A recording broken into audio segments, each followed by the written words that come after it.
We just got the developer livestream where we saw the first 3 elite specs coming with the Guild Wars 2 6th expansion.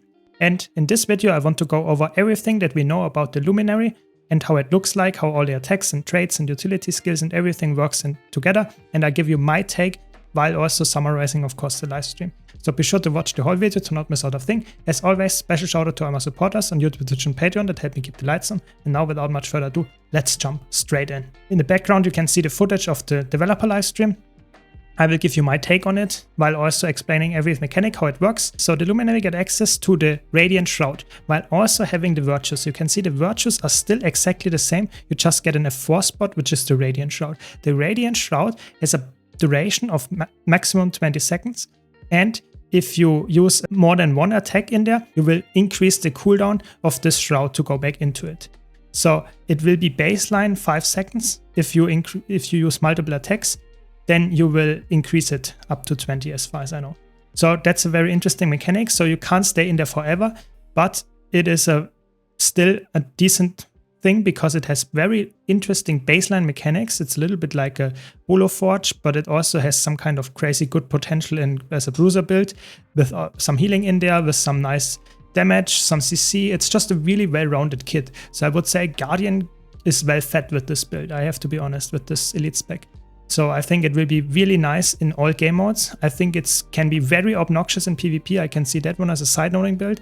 I can see this one being played as a very strong build in PvE as either full DPS or some kind of alacrity DPS build with a lot of stability access, but I'm getting a bit ahead of myself. I want to cover this one after the other. Let's start with the profession mechanic. So when you go into the shroud, this Radiant Shroud, you have 5 skills. So the first one is a basic auto attack.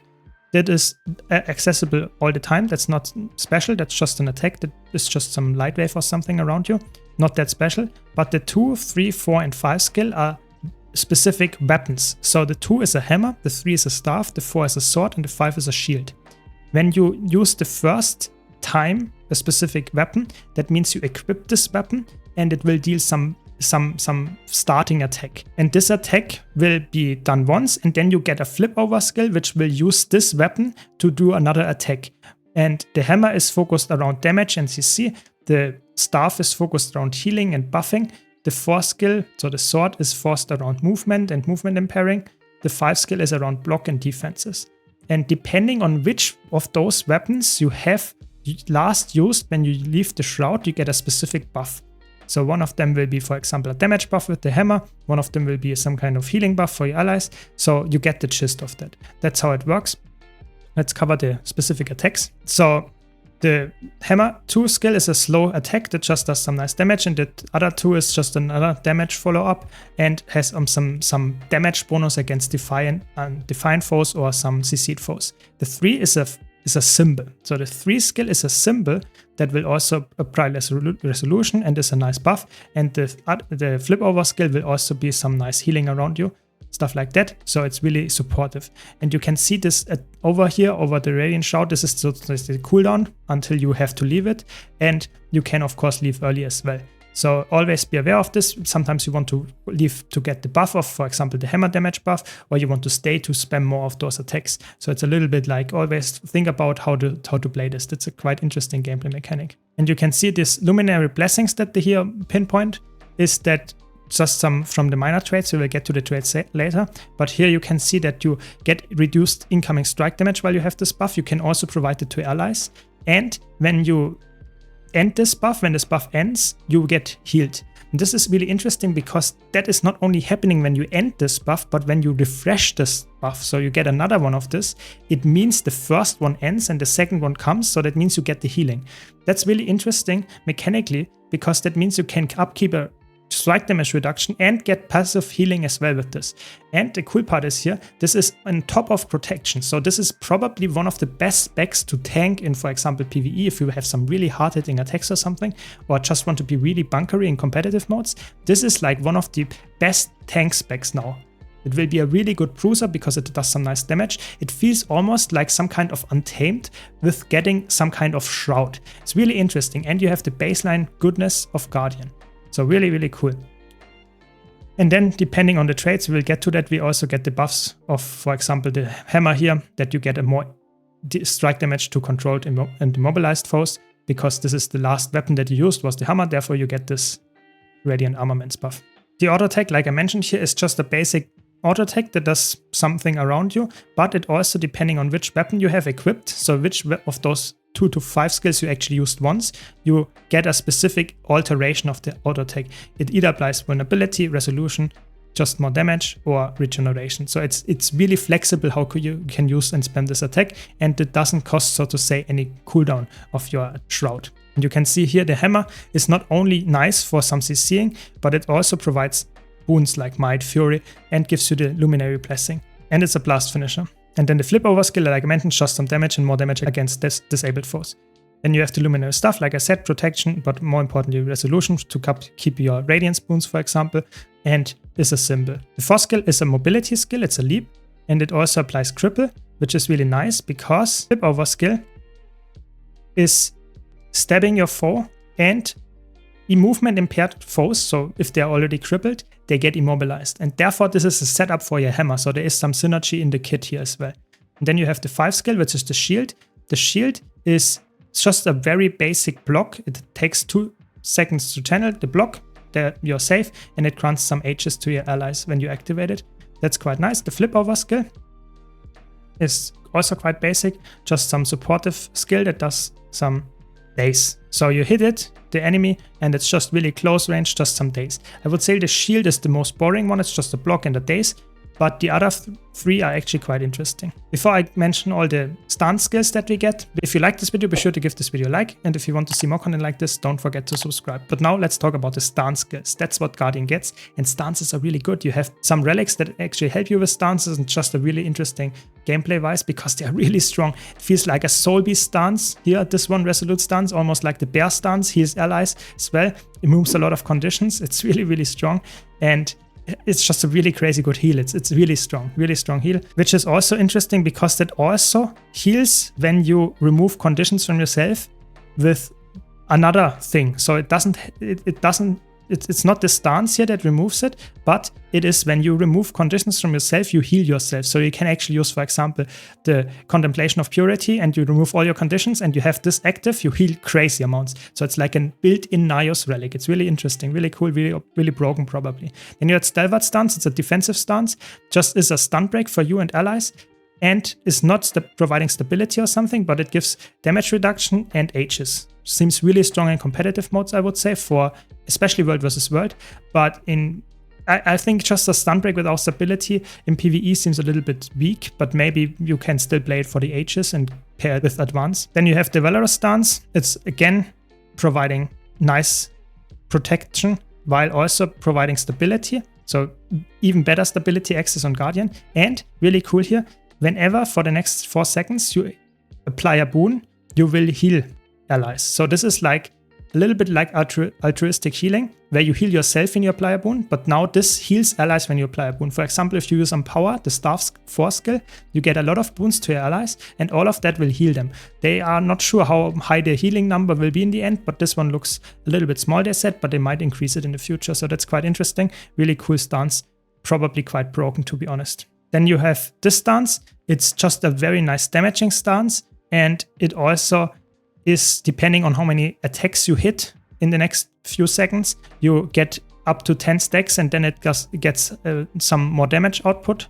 And also at the maximum stacks, it also dazes the foes, and it grants some heavy barrier as well. So it's a really and light aura, that's also a thing that interacts with the traits. We'll get to that in a second, but this is like a cruisery stance, does damage and helps you defensive. So interesting. And then the last attack is just a very nice damaging attack, because it's just deals damage, and you deal more damage to crowd controlled or immobilized foes, and they also are dazed. So it's just really nice for just damage. I think that's PvE primarily, but I could see that run in some aggressive cruiser build maybe as well, but typically I would say that's looks like PvE mostly. And the elite skill looks really cool.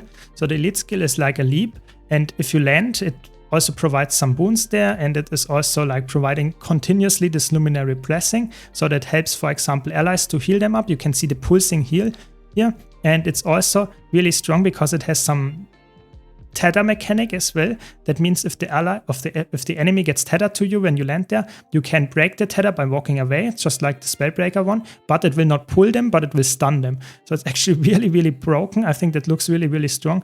60 seconds ICD looks quite potent as well, because this Luminary Blessing can be really good as for damage reduction on top of it, and has some nice healing. I think that looks really cool. And all in general, this looks like an amazing flashy spec if you want to play some crazy faux fire bluish ghosty guardian. That looks really like it. I think that looks quite amazing, to be honest. By the way, if you want to see my Gale Shot analysis, be sure to check out the link in the description or in the top right hand corner.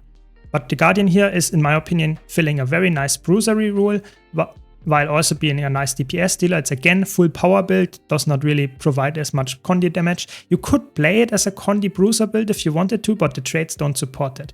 But now let's talk about the traits. So for the traits, like I mentioned here, we have the minor trait here that provides a little bit of vitality, and you get this Luminary Blessing when you equip a Radiant weapon, and that is also to allies, and that's obviously, like I said, quite nice because it heals when it expires and gives incoming damage reduction. And then, like I said, the Radiant Amendments is like that you just get a specific buff when you leave with the last weapon that you had in the Radiant Shroud. So reduce strike damage on the shield, plus movement speed and with the sword, healing to others with the staff, and damage increase to controlled or immobilized or defined foes as far as I know on the hammer. So just nice buffs passively. You can only have one of those. Then the stances will either give protection or blindness depending if it hits an ally or an enemy. Yeah, not too exciting this trade I would say, but makes a bruiser playstyle even better. I think that makes sense.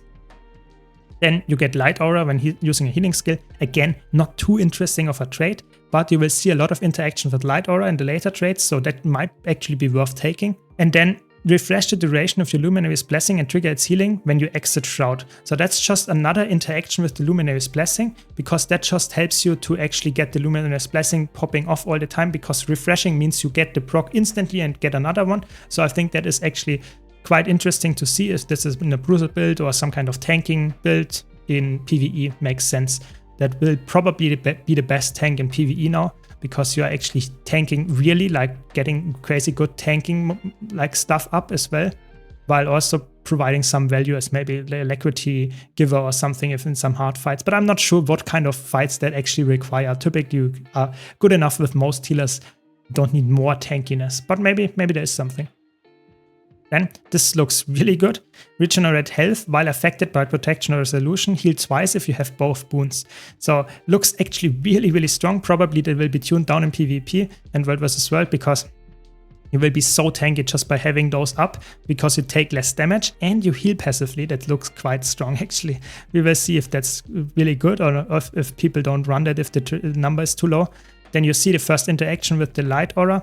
Remove conditions from allies when you grant yourself Light Aura. So whenever you get Light Aura, not only from the elite spec, but also, for example, from Radiance or Virtues or whatever, wherever you get Light Aura, you get this from just using Light Field, for example, and then you get a Condi cleanse from yourself and the allies. They are not sure if they want to leave it at 1 or want to increase it to 2, or just 1 for the allies and 2 for yourself, so we will see, but it looks interesting. And then you have the empowerment armaments in strike damage when you equip a Radiant weapon. That's like the big damage buff that you will use, because that means that you can use 4 different weapons while you're in the Shroud, increasing the cooldown very highly, but you get a big damage buff. So that will be maximum duration of 20 seconds, so you will actually last 20 seconds of 15% damage increase, which will exactly be the Shroud cooldown, so you can use that permanently, and the big damage buff that will be the enabler for a power DPS build, I would say. And then you get Sovereign Light. Again, Light Aura is the main thing here, and it's very similar to the Fire Aura for Berserker, if you know what I mean, because that means when you get the Light Aura, you can detonate it by using any Luminary skill, and then you will get some healing and some damage. And that's also for allies and also provides resolution. So it's really cool interaction here. I'm not sure if you will run that and what kind of build you would run that, but it looks more like a competitive playstyle, to be honest. But it looks very interesting. Then this one is the big one. This one is necessary if you want to play Alacrity heal in PvE. Just that's the one. And it's really interesting because that means you get Alacrity when you use a Virtue. So the baseline Virtues grant Alacrity to allies and yourself. And you will reduce the recharge of your Virtues when you equip a Radiant weapon. So that means you can reduce the Virtues 4x4, so 16 seconds by equipping all the radiant weapons. You have 20-second cooldown there and you can spam that very easily. So that looks really interesting, like a crazy good alacrity DPS build, because you just take this trade and then you can take the DPS trades in the trade line and you have a permanent alacrity without having to play Willbinder for the forced movement. So I think that looks quite promising to be the best alacrity DPS build for Guardian after this. But very interesting design, because the last trade here is the opposite. That means that you use your virtues to recharge your radiant weapon skills, so the other way around. And that is, so to say, the offensive like thing. You will use the virtues to reset, for example, your hammer, because the hammer does the most damage and it gives you the buffs. So you can use, for example, the hammer with the justice in combination. You can use resolve to recharge staff or courage to recharge sword and shield. So really interesting design perspective here. I think this one is the most like experimental. I don't know in which scenario you would run that. I think both, like the middle one and the lower one, could be run in a DPS build, but the top one is definitely the one for elected DPS. So in general, I think this is clearly for me a bruiser. Very fun interactions. I think looks very strong from this baseline stats and baseline kit with a lot of stability and protection and that kind of stuff. Looks quite nasty for competitive modes, and I think in PvE it will be very easy to play this one. Just very good as a stat stick, just really easy to play this, just using attacks and you will get so tanky and a lot of healing and stuff. I think the damage will also be there, so probably quite good one. So let me know your takes in the comments down below. I hope you enjoyed this video. If you did, be sure to leave a like and subscribe for more analysis like this and more news about the new expansion. If you haven't already, be sure to check out my Gale Shot guide here. Thanks again to all my supporters and I hope to see you all in the next video.